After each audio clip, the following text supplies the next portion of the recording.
Hey everyone, welcome back to my channel. Today let's talk about Tagore's poem Geetanjali, Song 50.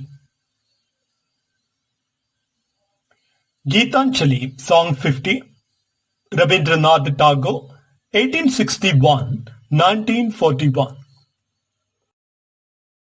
Geetanjali, meaning Song Offerings, is a collection of poems and spiritual hymns by Rabindranath Tagore, originally written and published in Bengali in 1910 and later translated into English by Tagore himself. The English translation, published in 1912, gained international recognition and led to Tagore winning the Nobel Prize for Literature in 1913, making him the first non-European laureate. The poems in Geetanjali explore themes of divine love, devotion, spirituality, human connection with God, and the search for eternal truth. They are deeply influenced by Indian Bhakti, that is devotional traditions, Sufi mysticism, and a Upanishadic philosophy, yet they carry a universal appeal. Summary of Song 50. The poem reflects the poet's realization of God's omnipresence in every aspect of life. He describes how God is not confined to temples or religious places, but exists in the daily struggles of common people, those who toil in the sun, the laborers, and the poor. Tagore urges the reader to seek God in humanity, rather than withdrawing from the world in spiritual isolation. He warns against vain rituals and empty religious practices, suggesting that true worship lies in serving others. Line by line summary of the poem. I had gone a-begging from door to door in the village path. The speaker imagines himself as a beggar wandering from house to house, symbolizing human dependence and a spiritual poverty before God. When thy golden chariot appeared in the distance like a gorgeous dream, he suddenly sees God arriving in a radiant golden chariot, a vision of divine glory and hope.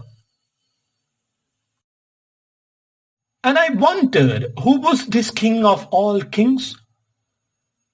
The poet recognizes that this is no ordinary ruler, but the supreme divine presence, the king of all kings. My hopes rose high, and I thought my evil days were at an end. Believing that divine grace has finally arrived, the beggar's heart fills with worldly expectations. He thinks God will give him wealth and happiness. And I stood waiting for alms to be given unasked and for wealth scattered on all sides in the dust. He imagines that God will shower him with blessings freely, as kings often scatter gold to the poor.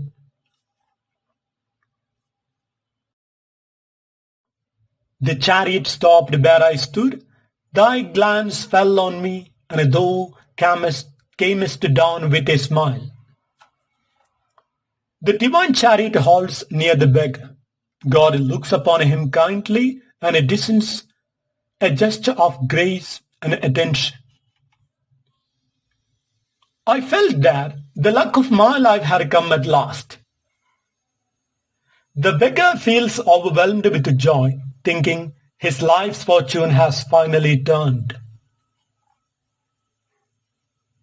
Then of a sudden thou didst hold out thy right hand and say, What hast thou to give to me? To his surprise, God extends his hand, not to give, but to receive, asking the beggar what he can offer in return. Ah, what a kingly gesture was it, to open thy palm to a beggar to beg? The beggar feels confused and humiliated. How can God, the source of all wealth, ask him for something?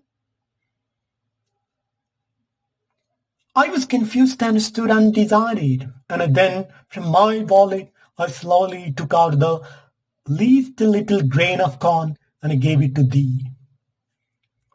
Reluctantly, he offers the smallest thing he owns, a single grain of corn, showing his selfishness and a hesitation to give fully.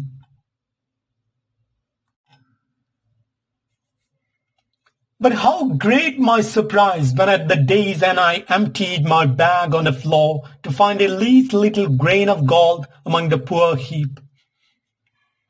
When he checks his bag later, he finds one golden grain, a divine return for his tiny offering. The gold represents grace, received in measure of what he gave. I bitterly wept and wished that I had had the heart to give thee my all. Overcome with a regret, he realizes that had he given all he had to God, his life would have been completely transformed. Now let's discuss the themes of the poem. Divine reciprocity. God gives in the measure that humans give. Generosity and surrender lead to divine grace. Selfishness versus surrender. The poem exposes human greed, how we often approach God only to receive, not to give. Transformation through giving. True spiritual fulfillment comes not from asking, but from offering ourselves wholeheartedly. Humility and regret. The beggar's sorrow reveals moral awakening, realizing that divine love values the purity of giving, not the quantity.